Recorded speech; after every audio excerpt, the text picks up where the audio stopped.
پیغمبر اسلام صلی اللہ علیہ وسلم کی زندگی کا مطالعہ کریں، صحابہ رسول کے عشق کے مصطفیٰ کا مطالعہ کریں۔ جب اللہ کے نبی صلی اللہ تعالی علیہ وسلم منبر رسول پر خطبہ دیتے تھے، جب دین کی باتیں لوگوں تک پہنچاتے تھے،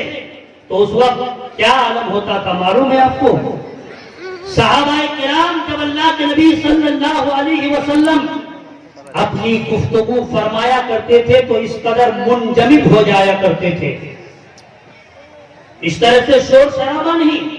اس قدر منجمد ہو جایا کرتے تھے، اس قدر جم جاتے تھے، اور اس قدر سکون کے ساتھ سرکار دو عالم پیغمبر اسلام جناب محمد رسول اللہ صلی اللہ علیہ وسلم کی گفتگو کو سنا کرتے تھے۔ دیکھنے والا سامنے سے دیکھتا تھا کہ ایسا معلوم ہو رہا ہے کہ صحابہ کرام جب پیغمبر اسلام صلی اللہ علیہ وسلم کی گفتگو سننے کے لیے تیار ہو جاتے تھے تو اس قدر منجمد ہو جاتے تھے، اس قدر ساکت ہو جاتے تھے، ایسا معلوم ہوتا تھا کہ کوئی زندہ انسان نہیں بلکہ مورتی کو بٹھا دیا گیا ہے، کوئی مجسمہ کو بٹھا دیا گیا ہے، تو سرکار کے عام سامنے بالکل منجمد کھڑے ہیں، منجمد بیٹھے ہیں۔ اس کا اثر یہ ہوتا تھا، اللہ اکبر، سرکار صلی اللہ تعالی علیہ وسلم کی ایک ایک گفتگو کو، ایک ایک بات کو اپنے دل میں نقش کر لیا کرتے تھے، اپنے دل میں بسا لیا کرتے تھے۔ یہی وجہ ہے کہ جب سرکار کی باتوں کو صدیق اکبر نے سنا تو صداقت کا امام بن گیا، عثمان غنی نے سنا تو سخاوت کا امام بن گیا، عمر فاروق نے سنا تو عدالت کا شہسوار بن گیا، حضرت علی حیدر کرار نے سنا تو شجاعت کا بادشاہ بن گیا۔ میرے دوستوں بزرگوں، اسی لیے میں آپ سے گزارش کروں گا کہ جلسہ کو آپ نمائش گاہ نہ بنائیں، بلکہ بڑی محنت سے جلسہ سجایا جا رہا ہے۔ قسم خدا کی میں دعویٰ کے ساتھ کہہ رہا ہوں، اگر آپ کی ایک ادا کو پروردگار عالم نے پسند کر لیا تو آپ کی دنیا بھی کامیاب ہے اور آپ کی آخرت بھی کامیاب ہے۔ ہمارے دیار کے، ہمارے علاقے کے بہت ہی بہترین سیاستدان جناب نظامی صاحب، تقریباً علاقے کے سبھی لوگ ان کو جانتے ہیں، انہوں نے جلسے کی خدمت 2500 روپے سے کی۔ اللہ کی بارگاہ میں دعا ہے کہ اللہ تبارک و تعالی ان کی اس خدمت کو اپنی بارگاہ میں قبول فرمائے گا۔ اور درود پاک پڑھ لیجیے، اللہم صلی علی سیدنا شفیعنا مولانا محمد وعلی آلہ وصحبہ بارک وسلم، صلاۃ و سلام علیک یا رسول اللہ صلی اللہ تعالی علیہ وسلم۔ حضرات میں عرض کر رہا تھا، آپ ایک ذہن بنائیں، ماحول بنائیں۔ ابھی کچھ دن پہلے دھوم ڈانگی کی سرزمین پر جلسہ تھا، چند لوگ تھے، ہمارے دیار میں بھی، ہمارے علاقے میں بھی الحمدللہ اللہ کے کرم سے ایسے ایسے عالم دین ہے، قسم خدا کی یہی عالم بعمل اگر دوسرے علاقے میں چلے جائیں تو بہت بڑے خطیب اور مقرر بنا کر پیش کیا جاتا ہے، مگر ہم ہیں۔ ابھی کچھ دیر پہلے غلام ربانی صاحب نے کہا تھا کہ جس کو اپنی گاؤں سے عزت ملتی ہے اسے پوری دنیا میں عزت ملتی ہے، پوری کائنات میں عزت ملتی ہے۔ چند دن پہلے دھوم ڈانگی سرزمین پر ایک تقریر ہوئی، جن کی تقریر ہوئی حضرت علامہ مفتی عارف صاحب جو ہمارے علاقے کے ہیں، جلیل القدر عالم دین ہے، قسم خدا کی ان کی تقریر، اس طرح کی تقریر اگر آج بھی ہمارے علاقے میں ہو جائے تو علاقے میں جو اندھیریاں ہے، جو تاریکی ہے، یہ تاریکی روشنی سے بدلتی ہوئی نظر آئے گی۔ قسم خدا کی ہمیں رسالت مسلک اعلیٰ حضرت حضرات، یہ بھوت جو ہمارے ذہن میں سوار ہے کہ جب تک باہر کا کوئی مقرر نہیں آئے گا، جب تک باہر کا کوئی شاعر نہیں آئے گا، ہمارا جلسہ کامیاب نہیں ہو سکتا ہے۔ آپ تاریخ کا مطالعہ کریں، ایک ایک حرف کا مطالعہ کریں۔ جب بھی حق اور باطل کی جنگ ہوئی ہے، جب بھی حق اور باطل کی لڑائی ہوئی ہے، حق کی تعداد کم ہوا کرتی ہے، باطل کی تعداد زیادہ ہوا کرتی ہے۔ تعداد میں اگرچہ ہم کم ہے مگر کم کو نہ دیکھیں، اللہ تبارک و تعالیٰ کی اگر رہبری ہو جائے، پیغمبر اسلام کی رہبری ہو جائے، تعداد ہمیشہ اسلام کی کم رہی ہے مگر رب کا کرم ہو جائے، ایک جھلک رب کے کرم کا چھینکا آ جائے تو ہماری بگڑی ہوئی قسمت سنور سکتی ہے، علاقے کا ماحول، معاشرہ کا ماحول سدھر سکتا ہے۔ قسم خدا کی دعویٰ کے ساتھ کہہ رہا ہوں میرے دوستوں، آپ جلسہ گاہ کو خراب نہ کریں بلکہ علماء کی گفتگو کو سنیں اور اپنی زندگی کو، اپنی آخرت